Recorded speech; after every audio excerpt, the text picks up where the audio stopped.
Hello, this video will be about the mass conservation. To derive the mass conservation, we go through it like a cooking recipe, and we have some ingredients there, and I will just define what the ingredients are by this plus sign here. And first of all, we have to define a control volume. The control volume omega, and this is here the bluish shaped region. Okay, this is the first thing. The second thing is that we have to define the mass.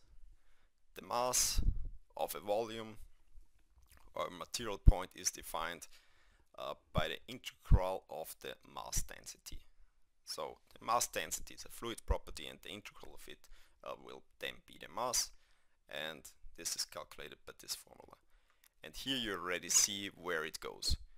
Before we learned about the Reynolds transportation theorem and about integral quantities. Now we track the mass, or we would like to track the mass, which is already an integral quantity. Mass conservation itself says that we have the substantial derivative of the mass and equals to 0. So the mass is conserved within our volume. And how this is done? We used Reynolds transport theorem to derive this integral, or based on the integral quantity, to derive a local equation what we can use for calculating physical quantities. Here we have again the local change, so the internal change, and in green we have the exchange of mass through the boundaries. The boundaries are here again green, and summing these three ingredients up, so we have defined the control volume, we have defined the mass conservation, and we have Reynolds transport theorem, we can define the continuity equation.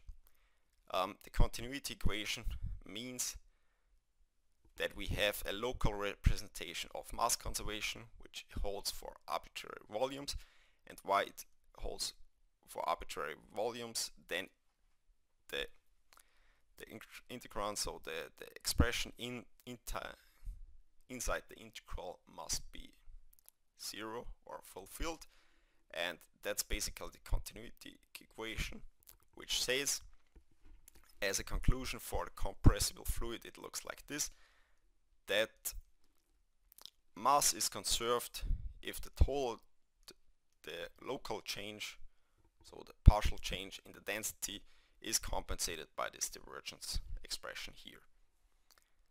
And that's holds for compressible fluids, for arbitrary fluids. In the case of an incompressible fluid, which we learn later, that the compressible fluid and the incompressible fluid can be more or less distinguished by the Mach number. There we learn that the divergence of the velocity field is 0, or also the partial change of the density is 0.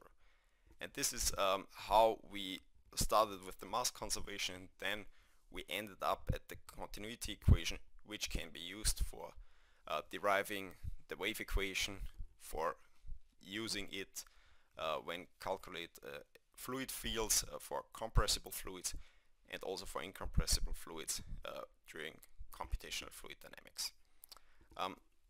That's what was I have to say for the mass conservation, and the next video will be about the momentum conservation.